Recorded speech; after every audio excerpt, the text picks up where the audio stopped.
told you probably at least 3 or 4 times that I've been here in the past, but can you hear me now? Can you hear me? Can you? Hello?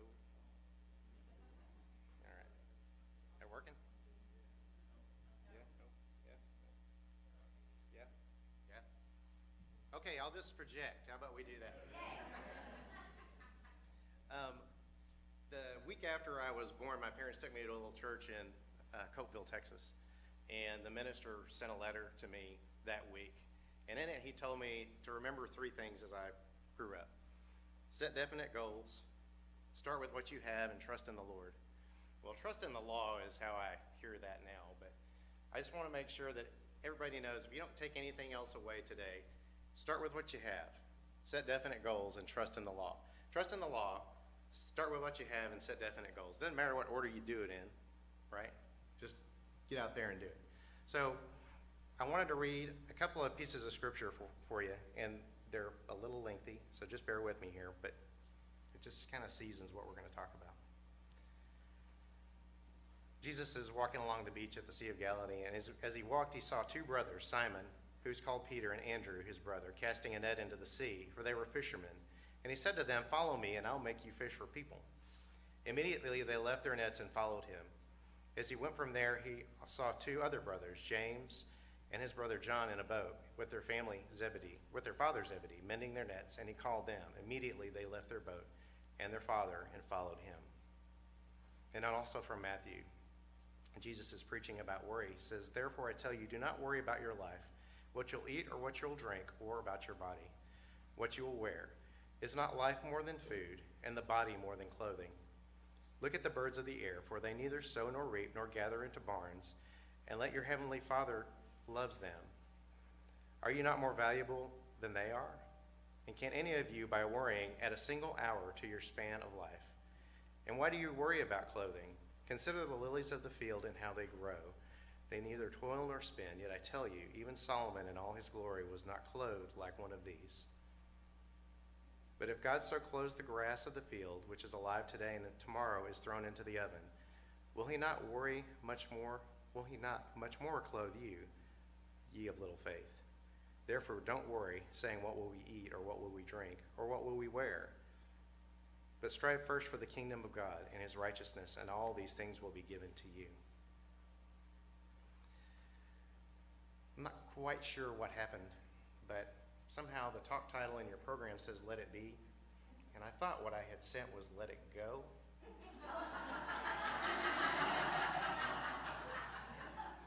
And I actually am very grateful for that, because my fear for the last week has been that the special music was going to be from the film Frozen. I don't know how you folks are in Fort Worth about stuff like that, but there are some parts of the state where I think they will just, run you out of town if they hear that song one more time. So I was kind of grateful that it worked out like that. But I think when we dovetail this, as we did in meditation, when we let go, we can let it be.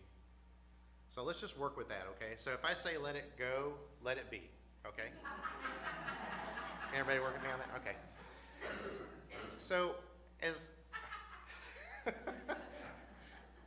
Rebecca sent out a great email. I love getting emails from Rebecca about her gallery and seeing all the cool stuff that they're doing over there. And I responded to an email just saying, I love seeing this in my mailbox. And she said, "Hey, you want to come speak?" So I had to be very careful about what emails I replied to. And it was, I don't know, was that a couple of weeks ago, Rebecca? I mean, it's been pretty quick. But normally, somebody asked me to come speak, and I say, well, okay, give me a couple of weeks, and I'll get back to you with a talk title. And this just came out of nowhere, and you know how that is. It's an idea, it's a thought that comes into your head. It's something, somebody says something, and you don't know where the words came from. Let it go. And I think that's all about, what we go through at the end of the year. And in our spiritual communities, we have a ritual, the burning bowl, where we let things go. And then we charge into the new year, right? And we're all about our new goals and about the things we're going to accomplish that year. But sometimes it can be challenging to let those things go, right? I mean, some of that stuff that we carry with us it feels like a part of really who we are. So I want to talk about letting go, letting it go, letting go of time is the first thing I want to talk about. You realize that when we hold on to those would haves and should haves and could haves, it's really, the bottom line there is giving up hope for a better yesterday. Have you ever heard that?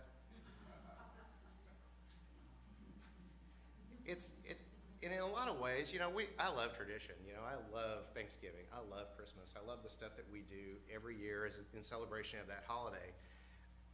But it can be challenging for some people at the holidays, and I understand that. My little brother committed suicide on Christmas Day in 1992. I don't know if I've shared that with you guys or not, and it's not something that weighs me down like it used to, but that's part of what I'm talking about here, is if you think about an event like that, on a day like that, on that day it was a challenge, and we tried really hard to make it a normal Christmas, even though my parents were at the funeral home that day. But my immediate concern moving forward was, and this was years before I had kids, was what's this gonna do to Christmas?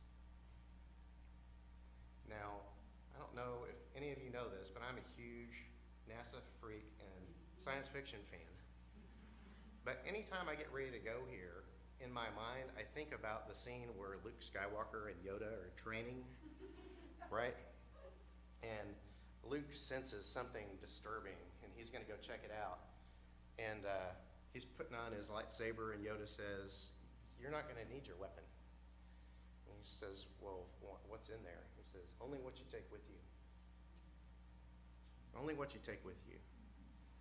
And for me, that's a very powerful message. Isn't it crazy how you can get spiritual stuff out of a great, great movie like Star Wars? And we'll just, at the end of the series, after they do all 15 of them or whatever, we'll just do a marathon spiritual lessons of George Lucas. But that became really the truth. And for years on Christmas Eve and the days leading up to Christmas, I literally lost my voice. Couldn't talk, couldn't speak, didn't want to talk about it. But once that became a part of the past, and I had learned some of the lessons of the past, my voice returned in that time. And it became a joyful part of life. And I can't tell you how important kids were to me. They gave me the ability to transition from that guy that was what I considered to be the bad brother to Santa Claus. So sometimes when we talk about letting go, it's about letting go of these conceptions of ourselves more than anything else. What I was yesterday is not who I am today. What you were yesterday is not who you are today, right? The you that woke up this morning is a new being, is a new creature. Spending our lives lamenting on things of the past like that, could have done something differently, would have done something differently. Daniel will tell you, I do it every once in a while. I'm like, so I wish I'd just said something different. I wish I'd done something differently. I wish I had stayed and not gone that night. It's hard to get away from stuff like that sometimes, and it's scary. I think one of the greatest philosophers of our times, Homer Simpson, said it best. You can't keep beating yourself up. Just beat yourself up once and move on. Okay? I don't think the beating yourself up once part is even required, but if you have to, just do it once and move on. And that's, I think, really at the heart of letting go. And we're going to have a good time, I hope, today, and we're going to laugh at a lot of stuff. But letting go can be really, really easy. And we're going to talk about just how easy in a little bit. But I think the other thing that's just as challenging as letting go of the past is letting go of the future. Have you ever been in one of those situations where you are so consumed with what's going to happen that you can't focus on what has to happen or what needs to happen or what's going on in your life right now? That can be really tricky. And worrying is just the best kind of negative prayer that there is, right? I mean, think about it, share that with people. When you hear them use the word worry, say, well, why don't you pray about that way some more? But being present helps us move into the future, right? The future is something that is in the process of becoming. Like the voices of the past, these things that we set out there in the future that we give too much attention to by worrying about them are like sirens calling us to the rocks. You know the story? The sirens singing and the boats crashing on the rocks. They're this distraction from what is. When I was young, I didn't know what meditation was. It was something that was abstract and weird, and I think grew up in the 70s, was born in the 60s, so those of you from that time frame know, well, actually anybody who was alive then knows what the word meditation kind of equated to. You were a hippie, giving out flowers, you were meditating, right? But I had a particular problem in my mind at night, and it was I would worry about the stuff that was going to happen the next day. And it could be trivial stuff. It could be a test. I mean, as a kid, what are you going to worry about? Whether or not, they preempt the cartoons with some weather, event. But what I found was it became a spiritual practice to listen. When I got worried, I would listen. And I would wait to get the message. It's okay. Because I knew if I listened long enough and quietly enough, that message would come. Now, it gets a little weird in my mind even, so I'll tell you that even now, when I remember that I am worried about something, I will consciously take that into prayer and send that message back to myself. So I don't know if spirit is the translator of that, or if that's some sort of weird quirk of quantum physics that makes that possible. But if you're finding that you're having a hard time worrying, just know, or a hard time not worrying. Yeah, if you're not having a hard time worrying, raise your hand. You're both. Take a minute to just relax and listen to that message from Spirit, or from yourself if you want to send it, past that moment that you're worried about. I mean, I don't know about you guys, but I'll sit at the beginning of the day sometimes and I'll look at the clock and I'll say, only 7 more hours to go. So just know that at the end of whatever that time period is that you're worried about, you're going to be there and it's going to be okay. And then there's all the possibility that happens right now when we let go of the past and we let go of those worries about tomorrow or what's for lunch. Although I don't think it's worry. I think I just like to talk about what we're going to eat.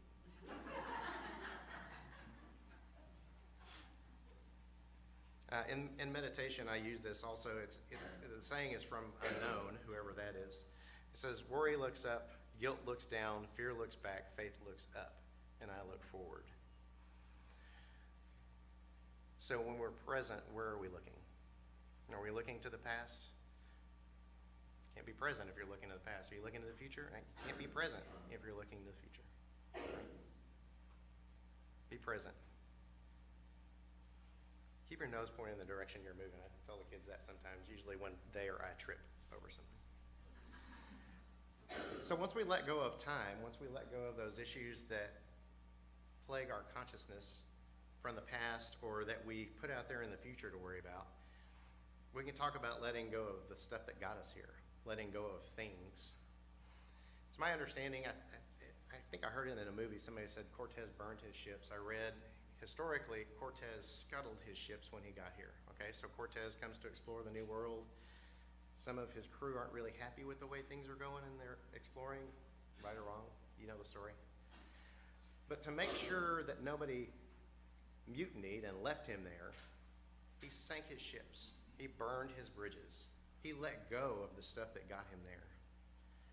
Now, I'm not here to talk about the propriety that Cortez showed when he got to the New World or how things went. But as an example, we look at reaching for these goals. We set these goals. We start with what we have. We trust spiritual law to get us there, right?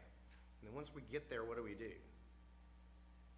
Do we keep dragging this luggage with us that got us there? I think the best example that I have is, have you ever seen, anybody here a NASA fan? Okay, thanks. Talk to y'all later. It's a small group. I think most of us are just crazy consumed with the dream and what it takes to accomplish that dream over and over and over. But imagine your goal is to get to the moon, right? And so you set your goal, you start with what you have, you start with all this great technology and all these great scientists, and you perch yourself on top of this huge rocket in this little tiny capsule. And 3, 2, 1, all the noise and all the flame, and you lift up into the atmosphere, and the first stage fuel gives out, but you're not willing to let it go. What's going to happen? It's going to be spectacular. in a bad way. So letting go of things in our consciousness and sometimes in our lives can be an important part of moving forward. I got a wild hair yesterday and decided that I needed to clean my closet out. So I think it's probably a part of this. I'm not quite sure. I don't understand how this stuff actually shows up in my life, but that can be part of it. If you're trying to make room for something in your consciousness, whether it's peace or imagination, you're going to get into your mind and sweep out those cobwebs, right? Some of that stuff can sound like negative self-talk, like, I'm not creative. You know, I could never write a book. I could never arise above this little job that I have, this little career that I've made for myself. I'm happy here, and I just don't have what it takes to move up from here. Let go. Let it go.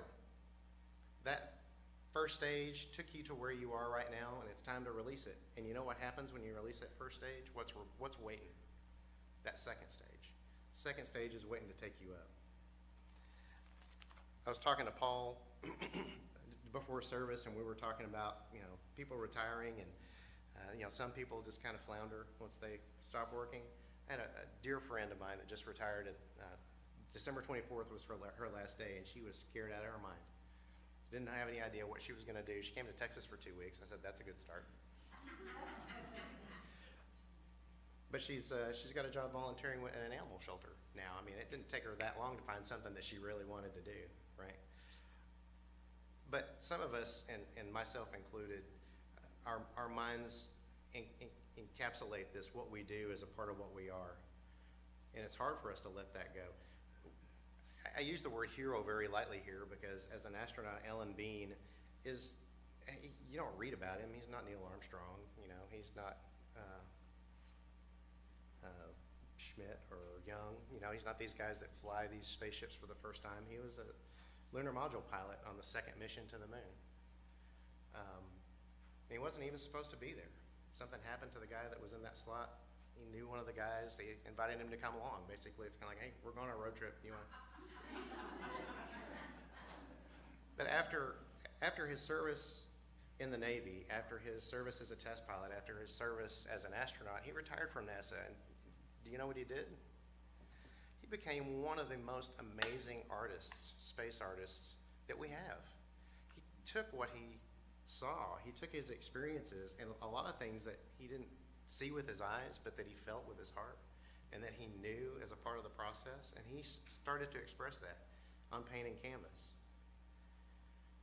He would have never done, if he had become a flight director or, you know, whatever the next career path in NASA was, would that have ever happened? No, and my office would look awful.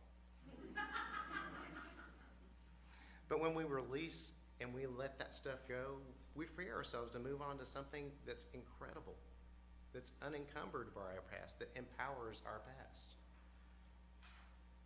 So really what I've been talking about here, and I know you guys have probably talked about the 12 powers before, but I think elimination, renunciation, is kind of one of those powers that people don't think about very often, but it's really, really powerful.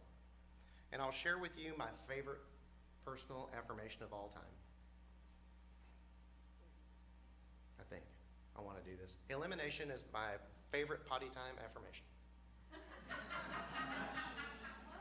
Elimination is my potty time affirmation. That makes sense? Okay, decorum dictates that we leave it at that. Okay? But I want you to try to remember that we live and breathe and have our being in spirit in this place. Every moment is a prayer, right?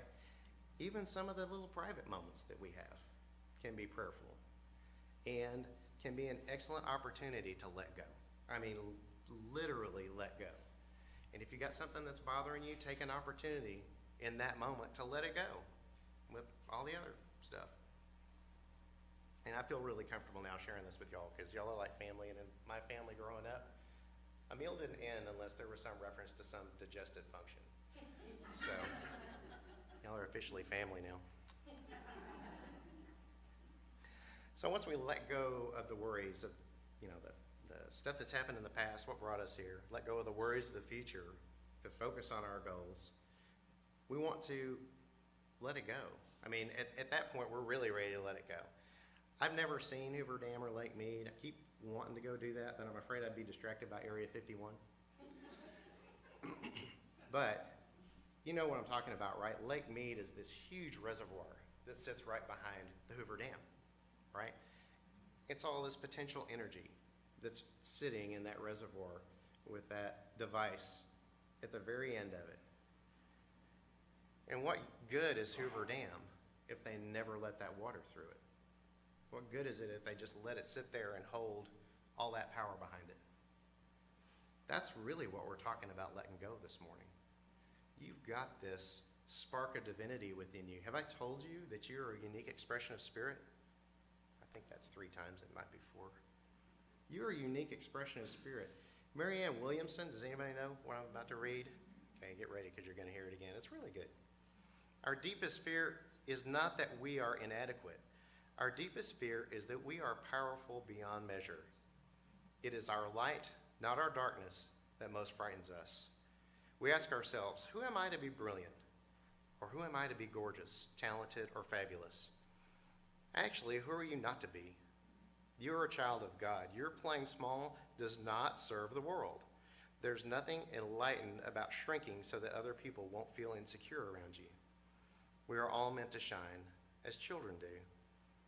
We were born to make manifest the glory of God that is within us. It's not just in some of us, it's in everyone. And as we let our light shine, we unconsciously give people permission to do the same. As we are liberated from our own fear, our presence automatically liberates others. It can be a scary thing, what we're talking about doing, right? This letting go. And fear is just one of those things that we don't like to entertain, right? I mean, we say that the acronym FEAR is false evidence appearing real. I don't really know what the definition of fear is, but that sounds pretty good to me. But you gotta be brave, right? I mean, what's the difference between somebody who is afraid of becoming great and does nothing, and the fear of becoming great and says, forget that, I'm gonna go do it anyway? It's being brave, right?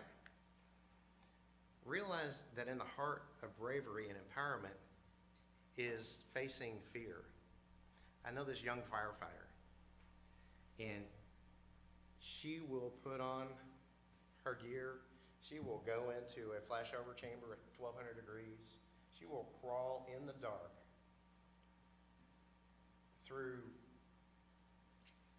barriers and boxes that are too small for your helmet. But when they put on the rappelling gear, it gets real. And that's when the fear sets in, okay?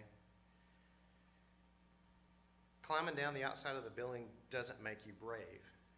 Being scared out of your mind and climbing down the outside of a building makes you brave.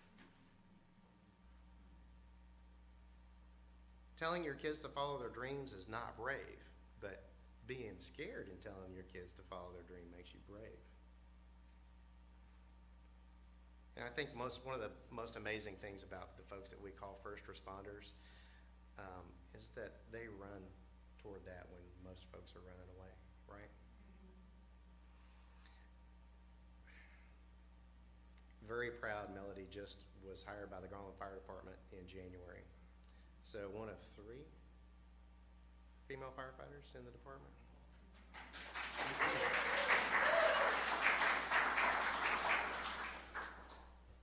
And her peers let her know that she is a solid teammate and that they respect and appreciate her because she's a great firefighter, not because she's a girl. Kid me more proud. Anyway, I think that's one of the things that I wanted to make sure you understand is that as an example. Don't let you or anybody else put you in a box. It doesn't matter what your gender is or what people perceive your limitations to be. Set your goal and go do it. Be a spiritual first responder, first for yourself and then for other people. When there is a challenge, run to it. Let go of the fear. past and future. Oh, I can't do that. I tried that once before, and what happened? Here's where I'm still here. Let go of the fear of the future, and let go of all those worries, and be present. Let it be. I made it work. And whatever it is, put that gear on and run to the heat, or go off the side of the building if that's what it takes. Again, spiritually speaking. It's really weird when this stuff happens, as a minister and as I think as a spiritual student. My youngest son Sean was playing soccer when he was very young, and it was, as I recall, it was like his first game.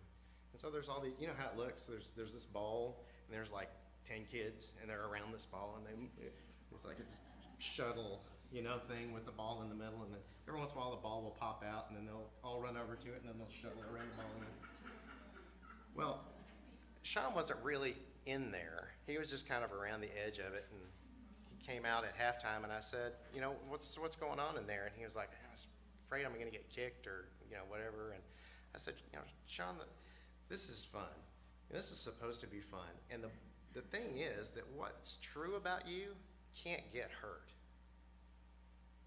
What's true about you can't be injured. What's true about you will, now I didn't say this at the time, what's true about you can't be hurt was what I told him. The extrapolation of this is what's true about you will never die, right? What's true about you cannot fail. You ever had a moment where you thought you did really, really poorly? Where you just knew that you fell on your face?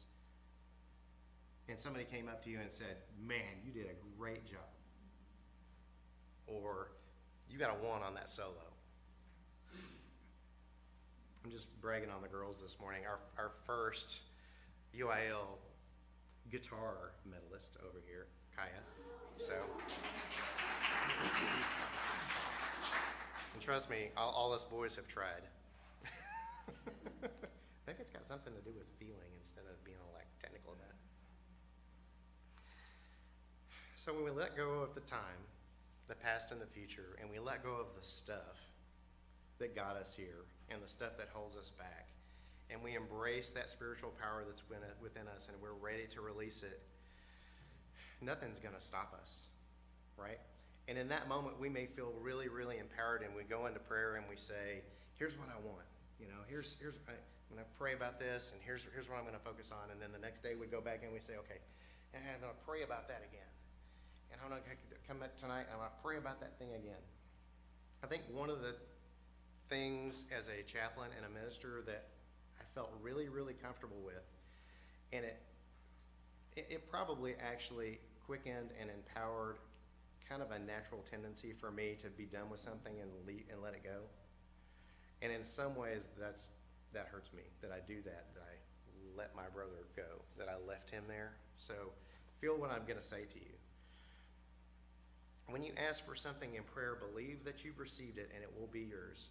That's Matthew 11, okay? It doesn't say, ask for it in prayer and wait for a couple of days, and if you haven't got it yet, ask for it again, okay? Part of letting it go is letting our understanding of how Spirit works free of what our conceptions are of time and our conceptions are of the way that it will show up. If you ask for something in prayer, believe that you've received it and it will be yours. Period. End of story. A friend has a need, pray for that friend earnestly and let it go. Don't badger them tomorrow and say, hey, are you feeling any better? Hey, did that tax problem work out? I prayed about it.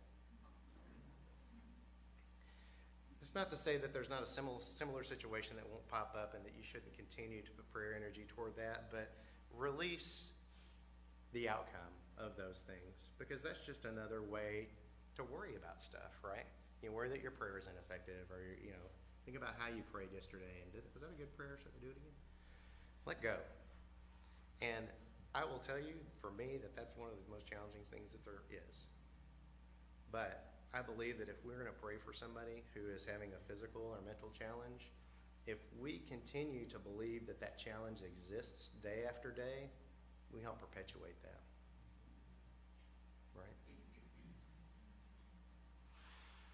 So, accept the past and allow the future to bloom, because it will bloom in time. Honor and acknowledge the path that brought you here, and don't look back. The Indians have a saying, you've come up to here. And I like to think that part where we've come up to is our new launching pad for our next chapter in our lives. And it's like the 5 principles of unity. It doesn't matter what you believe, it matters what you do, right? You've got to act on what your beliefs are. So become a spiritual first responder. Fight fire with that white-hot spark of divinity that you carry with you every day. And make sure that you let it go. Or let it be. Thank you.